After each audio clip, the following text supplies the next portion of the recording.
मेरी भी उम्मीदवारी और दावेदारी है। विगत चुनाव में भी मैं उम्मीदवार था और बहुत ही मामूली मतों से मैं पीछे रहा था। तब भी मैं निर्दलीय प्रत्याशी के रूप में था और इस बार भी मैं आज़ाद प्रत्याशी के रूप में हूँ।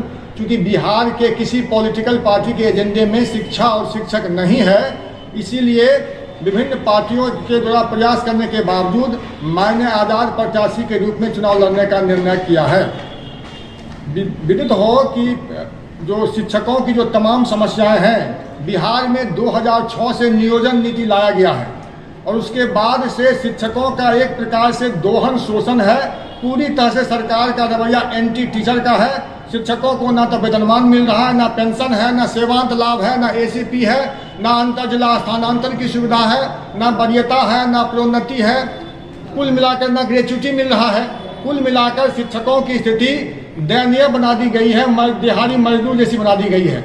सुप्रीम कोर्ट का 2016 में क्लियर कट फैसला है कि 5 साल तक नियमित रूप से जिन्होंने इवन प्राइवेट कंपनी में भी काम किया है, नौकरी छोड़ते समय या रिटायरमेंट के समय उनको ग्रेच्युटी का लाभ मिलना है, जो कि 10 लाख रुपया है। प्राइवेट कंपनी में सुप्रीम कोर्ट का ये आदेश कब का लागू हो चुका है।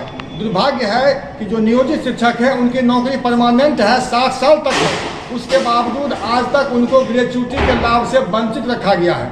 इसी तरह से जो 2020 में नियोजन नियमावली आया है, उसमें प्राइमरी टीचर को 10 साल, 20 साल और 30 साल में एसीपी की सुविधा है, जबकि हाई स्कूल और +2 वाले को इससे वंचित रखा गया है।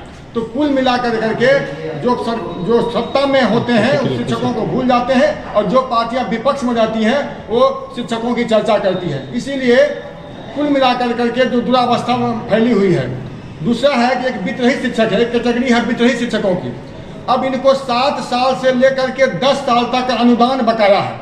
अब समझिए, जो व्यक्ति सर्विस कर रहा हो उसको 10-10 साल तक अनुदान नहीं मिला हो, उसका अनुदान बकाया हो, उसका परिवार कैसे चलता होगा, उनके बाल बच्चे की शिक्षा दीक्षा कैसे चलेगी, बहुत ही शोचनीय स्थिति है।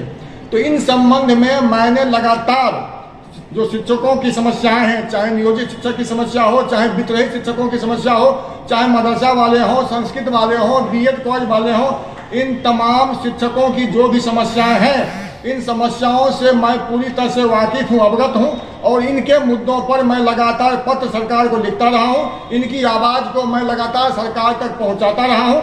क्षेत्र में मैं लगातार सक्रिय रहा हूँ। शिक्षकों से भी मैं लगातार संवाद स्थापित करता रहा हूँ और शिक्षकों के बीच में लगातार मैं काम करता रहा हूँ। कोरोना काल में भी जब लगातार 2020 में, 21 में, 22 तक में जो एक प्रकार से समझिए अफरा तफरी का माहौल था, उस समय भी जहाँ जहाँ कोई दुर्घटना हुई आकस्मिक, वहाँ मैं पहुँचा। शिक्षकों को अपने तय जो मदद मैं कर सकता था मदद भी किया।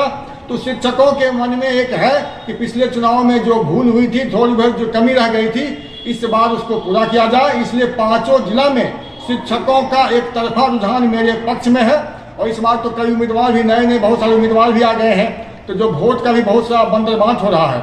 तो कुल मिलाकर करके कहीं कोई लड़ाई नहीं दिख रही है। 5 जिला में एक तरफा रुझान मेरे पक्ष में है। आप किसी से लड़ाई नहीं है? किसी की मुझसे लड़ाई नहीं है। जीतेंगे तो पहला काम क्या होगा? देखिए, सबसे बड़ी जो समस्या है कि शिक्षक सभी काम करते हैं, नियोजित शिक्षक, लेकिन 2006 से लेकर करके ये अब 23 आ गया है, शिक्षकों को मामूली राज्यकर्मी का दर्जा भी हासिल नहीं है।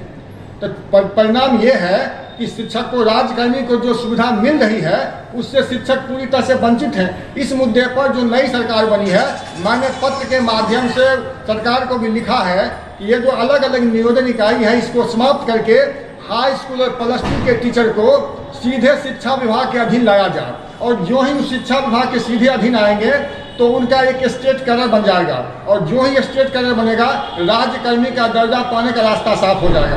तो जो राज्यकर्मी का दर्जा यदि शिक्षकों को मिल गया तो उनकी आधी समस्याएं स्वतः समाप्त हो जाएंगी। तो सबसे पहला काम होगा कि उनको राज्यकर्मी का दर्जा दिलाया जाए।